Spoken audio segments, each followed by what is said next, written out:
good morning, good afternoon, or good evening. This is Tiger Singleton, also known as Tigmonk. And guess what? This is another exciting episode of Spiritual Bullshit. I am joined by Maya Lila, who is my new friend, and apparently we're just like on the same page. Yeah. Yeah. Same wavelength. High five. High five. Good moment. Good to moment. you. Yeah, so this is our very, very first episode. And we just kind of agreed that the name should be called Spiritual Bullshit. Yeah. Yeah, and like I was saying, I feel like that's kind of the evolution of spirituality and all of this stuff, is to realize that it's playful and it's a game. And it doesn't have to be so serious and like, this isn't spiritual, this is spiritual. It's like, no, it's all spiritual because we're spirits. Yeah. And it's all bullshit because it's all a game. So none of it's really real. So let's just have fun with it. Oh my god, that reminds me of like these little moments when I would realize that. I would start to take this whole thing all so seriously, like, oh my god, this is so profound, seeing these little insights and destroying my world, but I would like take it seriously because it was so profound. Mm-hmm. It's like a peek into a window of a whole new world, and you're like this scared little kitty cat who's looking out there, and he's like, I don't know if I can go out there. It looks so big and serious. But then you go out there and you play around in this freedom. It's like, oh, wait a minute. This is to be enjoyed. Or like when you have that realization, you're like, oh my god, this is the truth. Like, this is my experience of the truth. Yeah. And then you're like, well, if this is the truth, then everything else is wrong. And I have to tell you the truth. So you listen to me because I'm right, because I experienced the truth. Oh, and then it's like, wait a minute. Like, okay, I have my truth. And everybody has their own truth because it's everybody's, perception and experience. And so I can know 100% and feel my truth for me. Yeah. But it's not necessarily going to be true for anybody else, which is another, mindfuck, basically. Yeah, totally. Yeah, and early on I remember, like, wondering, well, how is that not true? Especially, like, because I grew up as a Christian. Yeah, I was Catholic. Yeah, and so it's like you get that in your head that, no, there is only one way. Yeah. No, this is it, but it's, like, the one way for you. Yeah. And it's so funny how the mind wants to include everybody else. Like, oh, it's this way for everyone. Yeah. Which, it's kind of true. Yeah. That, yes, it is this way for everyone, but this is your interpretation. Yeah. It's a paradox. Path. Like, the truth is a paradox, that it's like, it is true and it's not true. And it's like, it's both. And that's what's, again, like, mind-blowing, is that it's both and it's neither. Yes, and if it is both and neither, it's like a cosmic joke. Yeah. Right? And this is why we just tilt our head back and laugh. Yeah. It's like, oh, shit, I don't know, but yet I know. Yeah. And I can't tell you. And this is the comedy for me when I travel around and teach. It's like, before I even open my mouth, I almost want to start busting up laughing, because I know that no matter what I say, it's not really it. Which takes away the whole series of it. It's like, why am I doing this? Yeah. It's like they're not going to understand me anyway. Yeah. And so because of that, let's just allow this to be fun and playful. And I think that opens up like this accessibility that I find with other people. And I hear comments of like, oh, you just don't really care about this. Which makes it fun and inviting. Yeah, and people aren't defensive. Because when you come at it, like I used to, like, I know the truth and I'm right and you have to listen to me and I'm going to save you or fix you, then people get defensive. Because they're like, well, I don't want you to say it. Even if I was right, they don't want it because, they want to, like, fight it then. Yeah. And so I think it's so powerful in any aspect of life.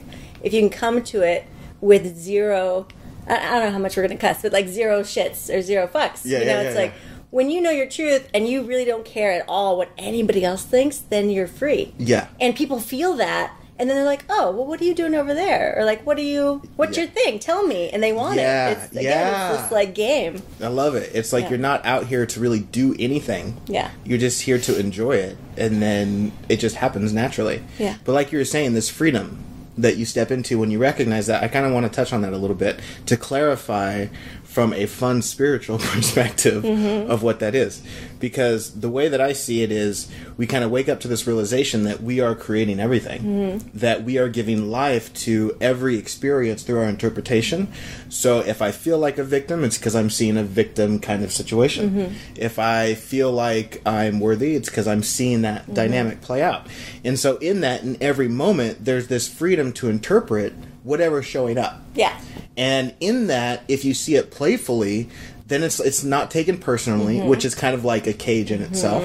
And so you get to like see, okay, here's a new experience. how many ways can I see this? And you're not going to die. And you're not going to die. And I think it's like the video game. Like if you're in your life and someone's shooting at you and you have a gun, you're shooting and you might die, that's terrifying. Yeah. But if you're playing a video game and you're shooting and you know you're not going to die, then it's exciting and it's fun. And like that's the difference. It's like, are you actually going to die, or is this a video game? And so that's why I try to remember, like, this is a video game. I'm not going to die. Nothing's personal because I'm just a character in this video game. Right. So how much fun can I have? Yeah, and I could just imagine to preface this or clarify so we don't get a bunch of letters from moms with sons who play video games. Yeah. Because this is something I hear about, too, when I do my thing.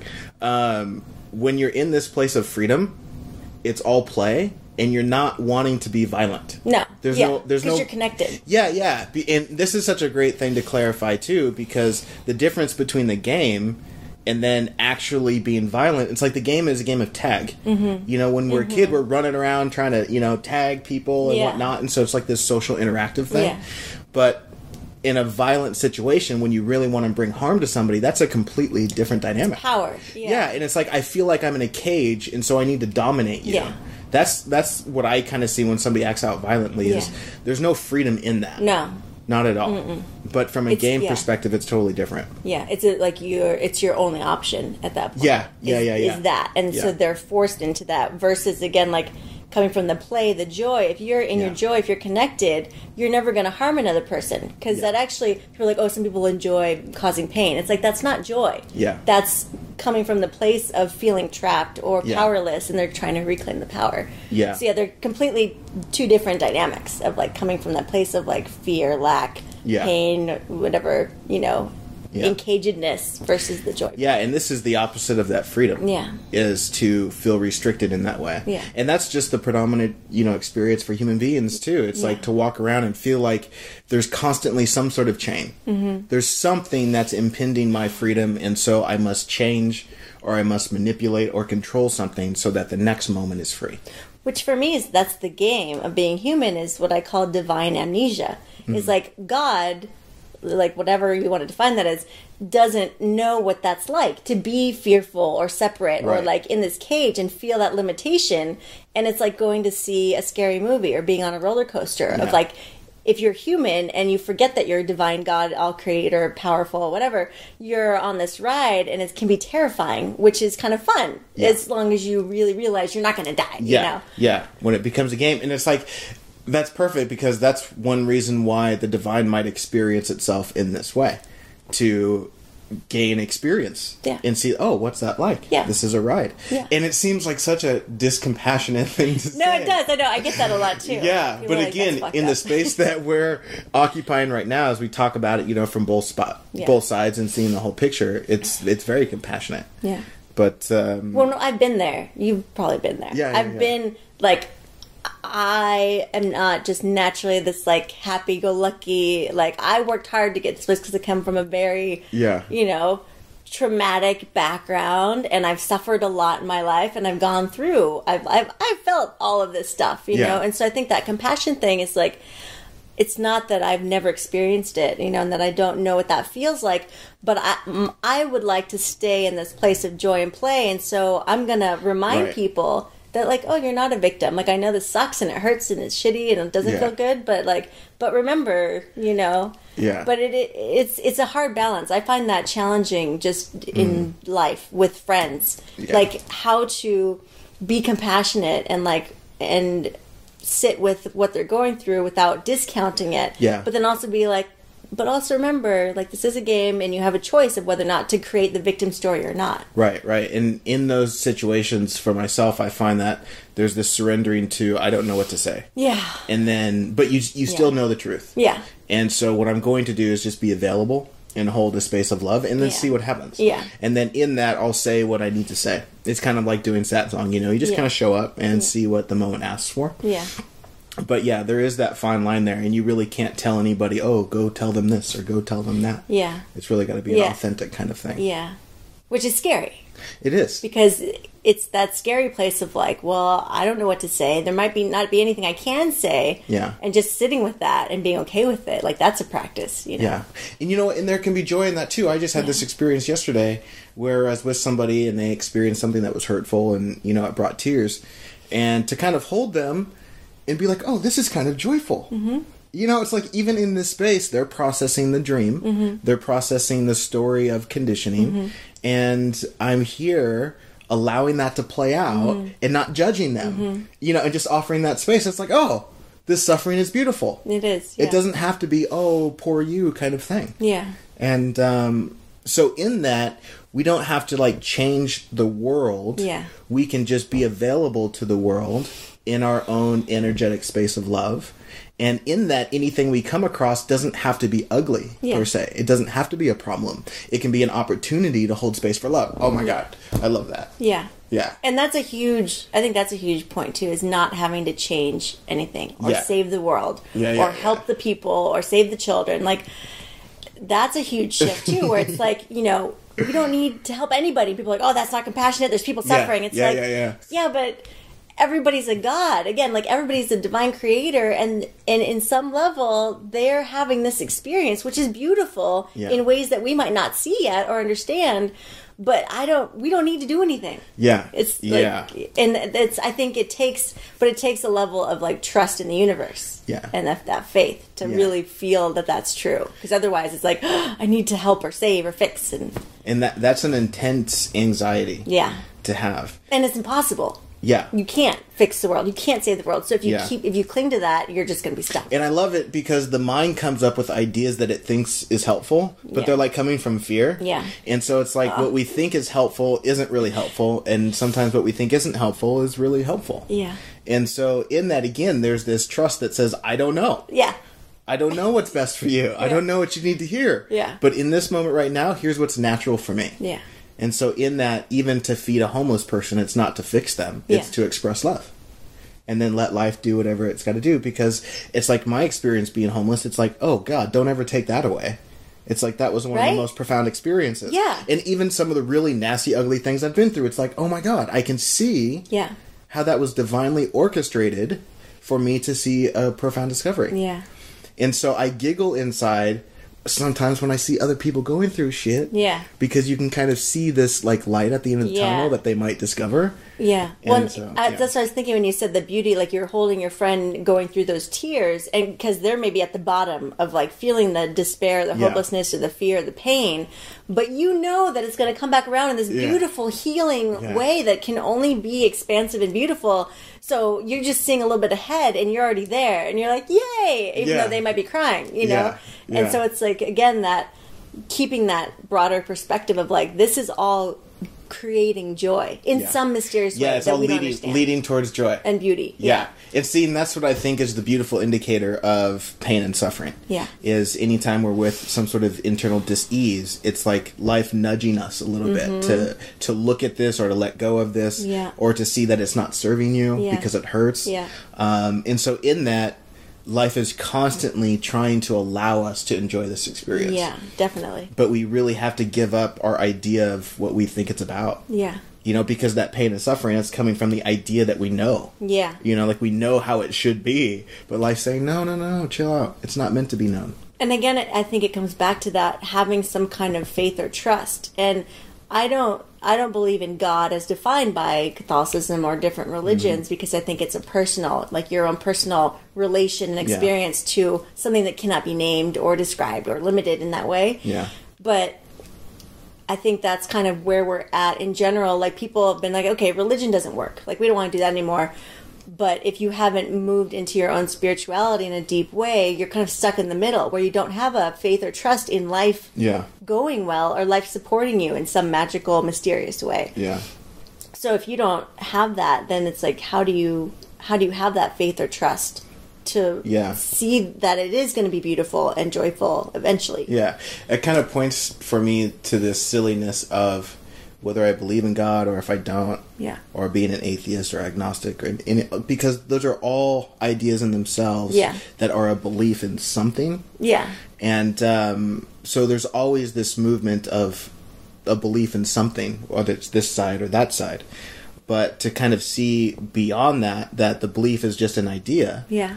And ultimately, what is there to hold on to? That's what I see this spiritual quest pointing to is what is there that's true and real that you can trust in.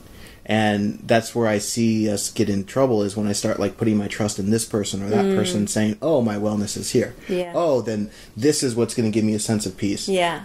Always outside of what I am. And so we see that with like religion, of put your trust here or put it in this or that outside of you. Or relationships or money. And it's all the same dynamic of trying to reach beyond what you already are, as if that's where your salvation is. Yeah. And so, and I see this like in all the religions, it's like they're all talking about the same thing. Yeah. About this personal relationship. We can call it Christ, we can call it Buddha or whatever. But it's all just that same thing. It's like trusting in something that is orchestrating this whole event. And I guess what I was trying to figure out is how, like, I guess I've developed that trust by, in my life, examining how things have always worked out. Yeah. And they have always been fine, and focusing on that, and then using that to kind of like give me that trust or faith that like, okay, I've done some crazy stuff and I've made these leaps into the unknown, and it's always worked out again and again when I focus on that side of it, you know. And so then that kind of builds my faith or trust in not just myself, but like the broader picture. Yeah, you see the whole picture of it. That's the interesting thing, because it's like you're not really trusting yourself. Yeah. Like the idea of Tiger or the idea of Maya. You're not trusting in the name of who you are. You're trusting in that breath that's making all of this happen, because that's what's making it okay all of these times where it always works out. And so in that, there's not really a name for it. Yeah. It's just whatever you want to call it. Yeah. Yeah. For me, it's just life. Just all of life. The breath. Yeah, and I guess I think of it in different ways, because it's like, it's always a concept, but it's like, you know, because if I think of it as like the universe or like, what is it, just consciousness, but then I also believe that I'm one and the same with that. So then it still kind of comes back, not the little me, like my mind ego, but like in a way it's all the same energy. So I try to remember that, you know, sometimes I can think of it like, oh, the universe or consciousness or life, but it's like, but that's also me. Yeah. And it's like this paradox. Yeah. It is me, but it's not me. Yeah. Yeah. I love that. It's me and it's not me. Or it's me and it's greater than me. It's me and... Yeah. I think for me, one of the most fun parts about the journey is discovering how unreal I am in the way of a person. Like in the way of a story. Yeah. Of someone. Because again, it's like, okay, there's 10,000 events in yesterday. I could choose these 5. Mm-hmm. And then build a story on that. Or I could choose these 5. Mm-hmm. And so it's like, whoa. Whoever I think I am is based off of, you know, a few stories that are so minute. And not only that, but the events themselves isn't what I'm using. I'm using my perception of the event. Yeah. Right? And so it's like, wow, there's just like no truth to that at all. No. And what's reality? Like, there's no reality, because if I'm perceiving every second of yesterday and you're perceiving every second of yesterday, that's 2 entirely different things. Yeah. And like, there's no external reality without our perception of it. So that's crazy. Yeah. Oh, and that was the other thing I was thinking too, is that like, kind of your definite, or like knowing who you are, or like the self or the story of you is kind of impossible. Yeah. But thinking of trying to think that you know somebody else. Yeah, right? It's like even more impossible. Yeah, and that's like the beautiful reflection. Yeah. It's like you can look at somebody else and be like, oh my God, I just don't know anything really about them. And they could, in any moment, even if you think you know them, they could just choose anything that they want to do. They could do something completely crazy compared to what you expect them to do. Yeah. And so it's like, you never know, which is this kind of, again, I kind of think it's like this fun, terrifying thing of like, just that in this moment, I could, if I wanted to, I could do anything. I could get up, I could smash that window, I could start dancing, I could do a handstand, I could run out into the street and like climb a tree. You know, like, it's infinite potential, which again, if you live in that reality of like that not knowing, like it's exciting and it's a little not scary, but it's just that kind of excitement in a way, because it, like, we pretend like, oh, everything's under control. And we know what's going to happen, or I know who he is. Yeah, he's never going to do anything. Yeah. And you know? Yeah. Yeah, that is great. It just returns you back to that space of the unknown. Yeah. And I think that's where the divine likes to play. Yeah. Because I don't see that life even knows. No. You know, it's like, oh, I heard something from Alan Watts one time about, right? He's one of my top 3. He's probably on my top 3 too. I wish he was still alive. He's the one. If I could go back in time and have lunch with somebody, it would be Alan Watts. Yeah, right? Oh my goodness. Yeah. We'll have to do an episode about such people. Okay. Yeah. But, he was saying something about if you ask God where do the lilies of the field come from, God would say he doesn't know. Or something like that. It's just like this complete allowing for it to be whatever it needs to be. Yeah. Without saying, oh, the forest needs to look like this. Yes. Right? Because that's all mental movement. Yeah. That's trying to pin something down. Yeah. But yet life is unpinnable in that way. Yeah. And so just like when you go to a movie, it's not any fun if you know what's going to happen. And so thus is the same with life, is we're here to enjoy the mystery of it. Yeah, and have that experience of the unknown. Because once again, if we were God consciously and we knew everything, then there's nothing exciting. Yeah. It's not exciting because you're like, oh, I know everything. And it's like, oh, that's kind of boring after an eternity of doing that. Right. You know? Yeah. So then you become human and you forget everything and you only get to see a little tiny piece and then you're like, oh, what's going to happen next time I die? Like, it's kind of exciting. Like going to a movie. Yeah. And then you see, again, like by having this experience of like time and space and endings and beginnings and transformation and like ugly and beautiful and like all of that movement is what's beautiful, and like the plot of the movie makes it beautiful or moving or touching. Yeah. Like if there was no conflict, then it'd be like, oh, that's a nice movie of like a stream burbling for 2 hours, but it's not that exciting. Yeah. And that's the waking up is realizing that it's just the projection. Yeah. Like on the screen. I love the analogy of that, where it's like we are the screen and then there's a projection happening on the screen. And if you take that as literal, as if it's real, then there's suffering. Yeah. And we create meaning that causes suffering of that, like the projection or whatever's happening. Like we'll be like, oh, that means this about me, and so this is bad. Yeah. Going back to the Alan Watts thing, I don't remember. I think this is Ram Dass who said something about how when you look at a tree, we're not like, oh, this branch needs to be moved over there. Like you look at a tree and you're like, that's a beautiful tree, and then that's it. Yeah. And you don't have any need to fix or change. And like I've tried to practice that lately of like looking at people like that. Yeah. Like this person is a beautiful tree, and I just get to enjoy them, and I don't have to be like, oh, they're annoying me, or oh, I wish they weren't like this or that. And like with the sunset. Yeah. You look at a sunset, you enjoy its beauty. You don't say, oh, I wish it was a little less pink. Right. Or a little more red. You just enjoy the beauty of it. And that's interesting, too, because if you look at the conflict, the internal conflict, or the suffering of man, it seems like it's always wrapped around trying to change something. Yeah. Like trying to reorganize life so it matches an image that makes you feel safe and secure. And it's like a constant effort to hide from what I'm afraid of. Yeah. But life is saying that this isn't the point. Yeah. It's not the point to try and change and to manipulate.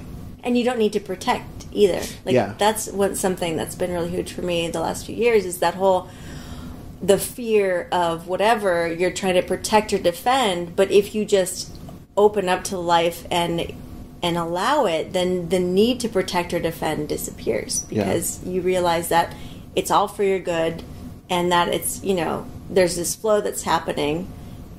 And so, and again, it's paradoxical, because once you get into that space, you don't attract the dramas, I feel like, that cause that, like, need to defend yourself. Like, there's this woman called Peace Pilgrim, and she walked back and forth across the United States in the 70s, and with nothing, like, just the clothes on her back, and she was just walking for peace. Yeah. And she just, you could tell, like, you read her book, it's amazing, and you could tell that she was basically enlightened. Yeah. And she tells a story about how she was walking one night, and it was cold outside, and she was in the middle of the country somewhere, and there was this guy in his car parked on the side of the road, and he says, hey, do you want to come, warm up in my car? And she says, sure. So she climbs in, and she just has no fear, no need to protect, no nothing. And so he's like, okay, well, like, yeah, just take a nap, just take a nap. And she's like, okay. And she turns over, she just falls asleep. No fear, no defensiveness. And she sleeps for an hour, and she wakes up, and he's sitting next to her, and he's crying. And she's like, well, are you okay? Like, what's going on? And he's like, well, my intention was to rape you. Yeah. But I just couldn't touch you. You were just sitting there. And because she didn't you know, she wasn't afraid, or that she wasn't going to play this game of the victim aggressor thing. It just completely changed the dynamic. Yeah. And this is a true story. And I really believe that that's true. It's like when you come into a situation, and I used to live in the Tenderloin in San Francisco with like crackheads and a lot of crazy people. And I would just make sure that I was in this like relaxed, loving space, and they loved me. They'd be like, "Good morning, you look beautiful today," and all positivity. Yeah. I have other friends, they'd walk through the Tenderloin, they get punched in the face by homeless people, you know? Oh, God. And that's such an area to go into that people are defensive about. Yeah. That we could actually dance with such an experience and influence it with the vibration that we're holding. Yeah. Well, coming from a sense of wanting to hold on to the victimhood state, and so we don't really want to see that or take responsibility for it. Yeah. But again, coming back to my own experience, it's like I see how the state that I'm holding when I walk into a room completely changes the experience. And to walk into a place without any conflict, to not be afraid of anyone, is a completely different world that's being created. Yeah. And I've even heard experiences from people who are younger, who have been through, you know, like intense sexual abuse situations, about how they could see how they attracted that, and how they invited such a thing through a need that they were trying to fulfill.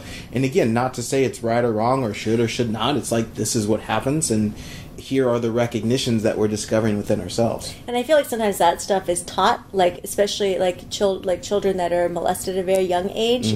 From my experience of hearing stories and talking with people, like usually their parent was also molested at that age, and so I think it's, in a way, it's not like the kid out of nowhere creating this, but it's a learned behavior that's kind of taught to them, of course, totally subconsciously, unconsciously.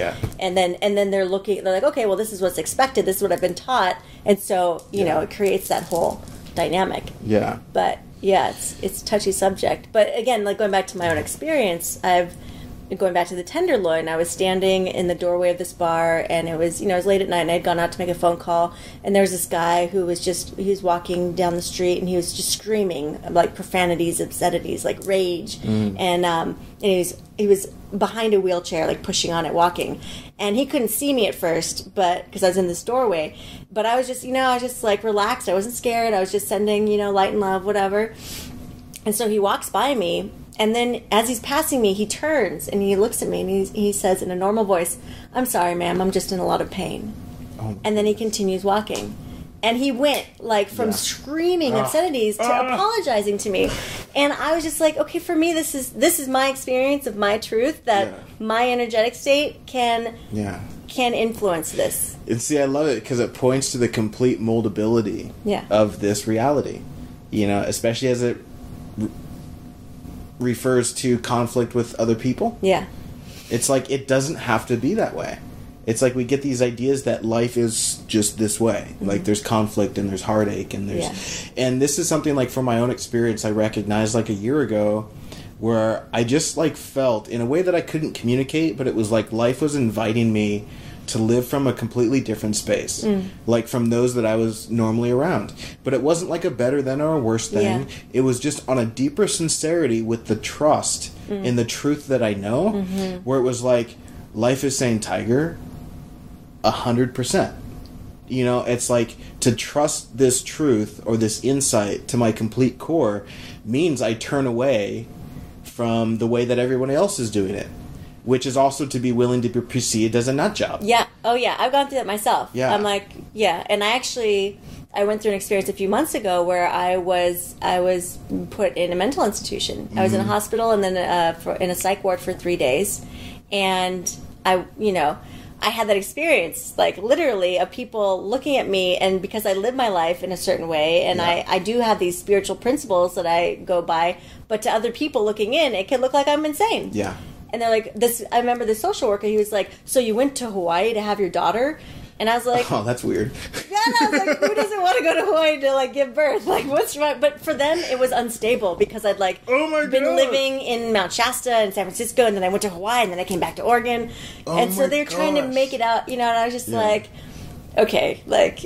You may think I'm crazy. I know I'm not crazy, so I'll just hang out here with these crazy people. And while I was in the psych ward, I taught one girl how to meditate, And then I counseled this other guy who was suicidal, and he had meth problems, and he had a young daughter, and so we talked about suicide, and and this other guy, but again, like, it was one of the hardest experiences of my life because I was choosing to be there because I bypassed the 72-hour hold, but I chose to stay in there because of a family dynamic. Right. And so it took all of my spiritual tools, like meditation, chanting, everything, not to go crazy in that situation. Right. So it was my own worst nightmare, but it was so incredibly powerful because I stayed in my truth, and I experienced that my truth is my truth. Yeah. And it doesn't matter if the entire world thinks I'm crazy. Yeah. Or puts me in a psych ward. Yeah. It doesn't. That kind of reminds me of Viktor Frankl's book, A Man's Search for Meaning. You ever heard of that? Yeah, I read it. The story about surviving in a Nazi camp and discovering this freedom within. Yeah. It really is a liberation such as that's not dependent on circumstance or where you find yourself. And I know that's the big fear for a lot of people is I don't want to let go completely because then I don't know where I'll end up. And I don't want to be in a cave and I don't want to do this and do that. But in truth, it's like when you open yourself up to the infinite or to every possibility, it's like it doesn't matter where you go. It doesn't matter if you lose this job. It doesn't matter if this person leaves you. Because you know that all of the joy that you desire is already within you, and it's always available, and it's not dependent on circumstance. But the more you don't want to let go, it's like you're reaffirming that your joy is dependent on circumstance, and so the holding on is like such a restriction in and of itself. But and then you squeeze it to death. Yeah, you do. Killing the things. You totally squeeze it to death. And I just see sooner or later it just hurts so much where it just forces you to let go. And it's like this is heartbreak, where you fall to your knees and you have to surrender kind of thing. Well, and I posted a quote yesterday. It was like the heart keeps breaking until it stays open. Yeah, and I like that. And again, it's tricky. Like everyone resonates with that because, like, but it's not the heart; it's your ego protection of your heart. Yeah, it's that shell that we create around our hearts that keeps getting broken. The illusion, the reliance on other people or other things or whatever. Yeah. And that's when my spiritual path really started when my heart was broken and it was smashed. Like I found my soulmate, we were going to get married, we had and when that fell apart, my whole reality just crumbled and I was like, I don't know anything. I thought I knew. I was totally wrong. And there's all this stuff down here that I didn't even know. I was totally insecure and like jealous and like all this stuff came out. And I was just suffering for months. I couldn't breathe. I was like, I need to figure this out, And it really, my path started from that heartbreak, which was the shattering of all my illusions and expectations. See, and that's the hurt right there. It's not the heart, and I love that clarity. That it's the shell around the heart that gets broken. Because, the heart is truth. And it's always looking for what's true. But it is that ego structure, that false identity that we hold on to that just cracks way open, man. And those walls are the things that the walls keep what you want out. Like the walls that we create around our heart, like we want this deep connection or this intimacy or vulnerability or but the walls that we create keep exactly what we want out, and so then you're safe, but you're not getting what you want, so then it becomes more painful at a certain point. It's like, I want intimacy and connection with this person, but only if this person shows up like this. Always, forever. Always and forever. Endlessly. To know that I'll never be heartbroken. Then I'll open up. Uh-oh. Which ends up being never. Yes. Exactly.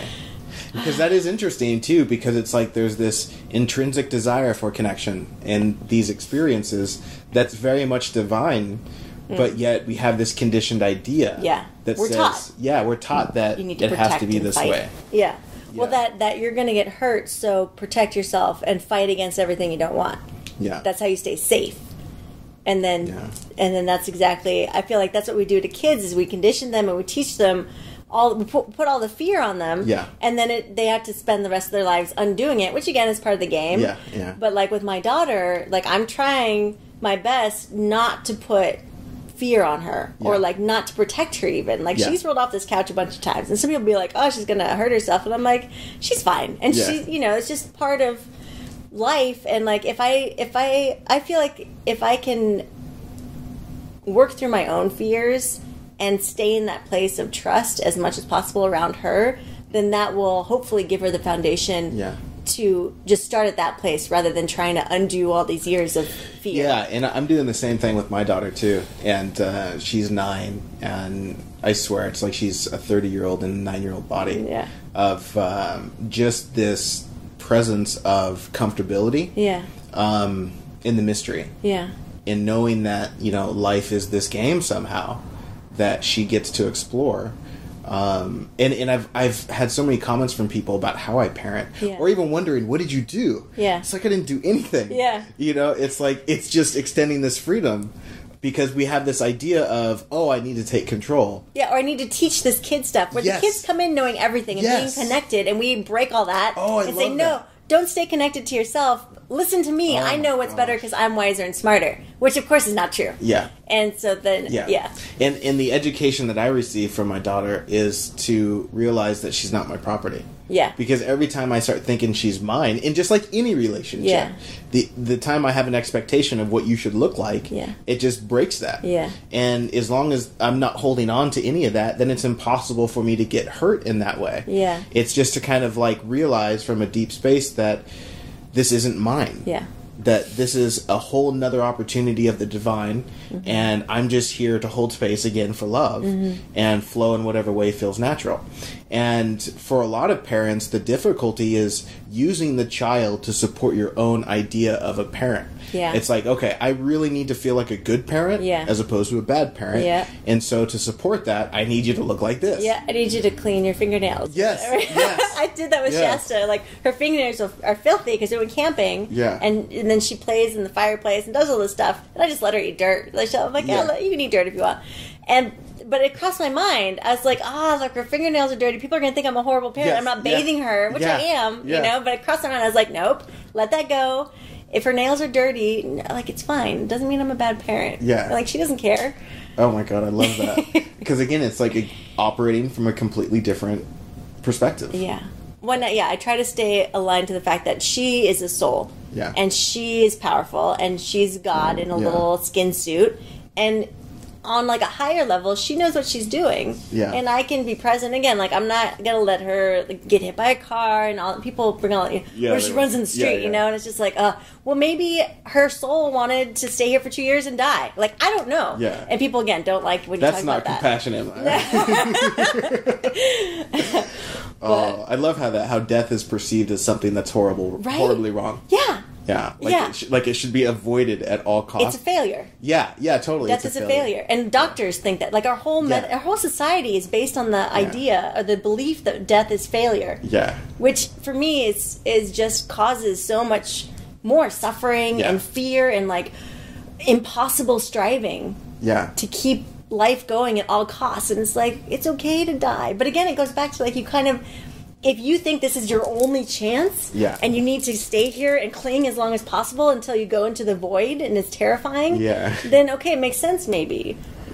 From that perspective, it makes total sense. But I don't want to live like that. No, because and you see that it's like the more narrow the perspective, the more restricted the life experience. Yeah. And so in that, it's like the more things that we are attached to, or the more things we're trying to control, then the more of a limited life we have. Yeah, the more they control us. Yes, exactly. And so the natural like insight there is to see how much of an expansive perspective you could have that doesn't try and control. Yeah. And then see how that feels. And how it works out in your life. Yeah. Like, start by like letting go of small things or like taking those risks or those, the risks, and then see how it works out. And that's the things I've gathered in my own life, evidence for the fact that it always works out and supported in crazy ways that I could not have even come up with beforehand.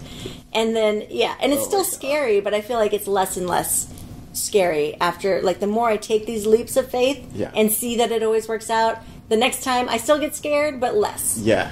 And I think... and that's the fun part, is you start to see that, oh my God, this worked out. Yeah. I remember it's like 10, 12 years ago, I don't know, I was like on subsidized housing and just super poor. Yeah. And then those experiences would happen where you get overwhelmed with bills and shit, and you're like, fuck it, I'm just going to go out to eat. You know, I'm just gonna, you know, forget about all this and then take my last $50 and go really enjoy myself. Yeah. And then somehow it always worked out, you know, and then to look back at that, it's like, wait a minute, that's worked out every time. I did that in Italy. I was down to like, for some reason I like was out of money and I was like, fuck, I'm just going to go out to dinner. And I go out to dinner and I'm by myself and these two men were eating next to me and they're like, you're by yourself, come join us. And I was like, all right, fine, whatever. Yeah. I go sit down. We have this epic meal and of course they pay for everything. And then at the end I was like, oh, I wasn't expecting that, but awesome. You know, thanks universe or whatever. Yeah. And so you see that and then you start to like question this whole foundation of reality of like, wait a minute, maybe it's really not working how I think it works. Yeah. Maybe I really can test that limitation and see that that limitation isn't true. And that's kind of like been my approach with business or money or even relationship, is to like step out in a direction of authentic desire, which is, this really sounds joyful. Yeah. And so I'm going to do that and just see what happens. Yeah. And then it may not work out how I think it's going to, but yet there's still this evidence of support. Yeah. Of where it's all still okay. Yeah. And I get to follow my heart. And that's the trippy part that I think we just don't see yet, you know, collectively or whatever for some people, is how okay it's going to be to step out. But understand it's not going to work out how you think it's going to work out. Yeah, and that's exactly it. It's like I've found... I'll want something and it might not come from the person that I want it to come from, especially in relationships, but it'll come through the side from somebody who doesn't even know I was asking, and then they'll like be like, oh, did you need this or want this? And I'm like, oh yeah, thank you. It didn't come from the person I was expecting it or, you know, from, but that need or that desire still gets met, which is beautiful. But again, you have to let go and trust that it's going to be okay, it's going to work out, and just like be open to like, okay, well maybe this person isn't going to do this for me, but this one just popped up and called and said they would. Awesome. And to focus on those kinds of things, you just feel like this opening up in the heart. Yeah. Where it's like, oh my God, it's so much more expansive. There's so much more that's possible. Yeah.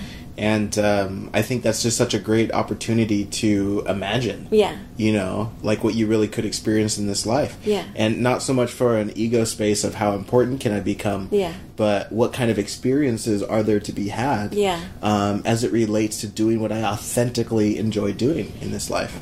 And that's something I've been thinking about too, is that the thing of like creation and manifestation, and how people think like, okay, I'm a divine being and I'm a powerful creator, so I should be able to manifest $1 million.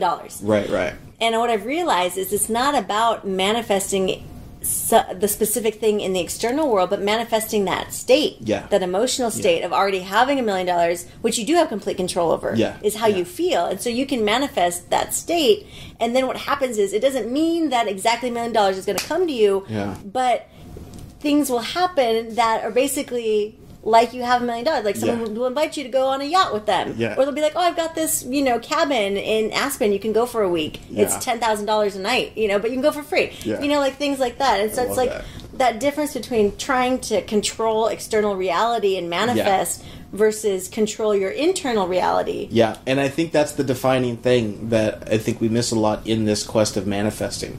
We get caught up on the concept of, oh, I have an image of $1 million, so that's what I think I want. Yeah. But that's not really what you want. You want what you think that will give you, which is an internal state of just peace, knowing that everything's okay.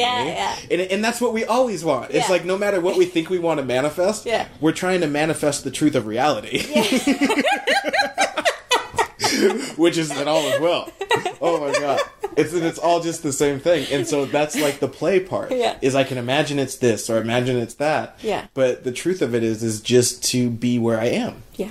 And to see that all as well. Yeah. And it's like as you hold that vibration of $1 million or whatever, it's like then life matches the quality of that. Yeah. Of, oh, here's what that might look like. And you already have it, so it doesn't matter if it does or not. But it does. Yeah. But it doesn't matter. And here's the beautiful thing about the visualization of whatever it is you think you want. And I love this play. It's like, okay, so say I wanted to sell 1 billion books. Just to exaggerate. Yeah, okay. And so it's like, okay, so if I imagine that was true, then what would my life look like right now? And so if I get silent in that space, in like the truth of the present moment, and you know what it would look like? This right now, where I'm sitting on a couch with a friend, having a kick-ass conversation, you know, about shit that we enjoy. Yeah. And then it's already done. Yeah. And so it's in that, it's like, oh, what I really want is right now. Just without all the bullshit. You don't have to do anything. Because it's not in the future. Yeah, in a way, I have sold 1 billion books because that's a concept that means I feel such and such. Yeah. And I feel that now, and so boom, it's already done. Yeah. And then in that, it's like... That was easy. Oh, yes, that was easy. And now I don't need it. Yeah. Because I already have it. And now you're free. Oh my god. Yeah. Oh, I love this part. And hence, it's like the joy that I have in doing this work that I do. It's like, wait a minute. You're telling me I get to just talk about this stuff with people and remember it for my own sake? And that's what it is. I'm like, I'm not a teacher. I call it a reminder. Yeah, yeah. Which is like, it's just, I'm trying to remember. Like, okay, like I know my truth. I'm trying to remember it and live in that. And if I can remind other people who are looking for the same reminders, then like, oh yeah, remember? Oh yeah, oh, okay, good. And it's like this remembering. Oh, I love it. Yeah. All right, I think I heard your baby get up. Yeah, okay, well that's like a perfect like wrap up time. Perfect. Yeah. Oh my god. So this was definitely awesome spiritual bullshit. Yes. And it's totally. Like after we did that episode, it's like that title really works well. Yeah. So we don't have to like have a predefined plan. Yeah. You know, like every 5 minutes we need to talk about such and such. Yeah. But no, yeah. I like it. It's good. Yeah, and so stoked for everyone that's listening to this. Yeah. And connect with us on Facebook and all of that, and I'm sure there's links somewhere. Yeah. And anything else you want to say? That was easy. It was easy. Oh, it's already done. All right, well, aloha and cheers to the beauty that you already are. Bye. High five. Wait, I want another one. High five. There we go. Oh, that's a good one.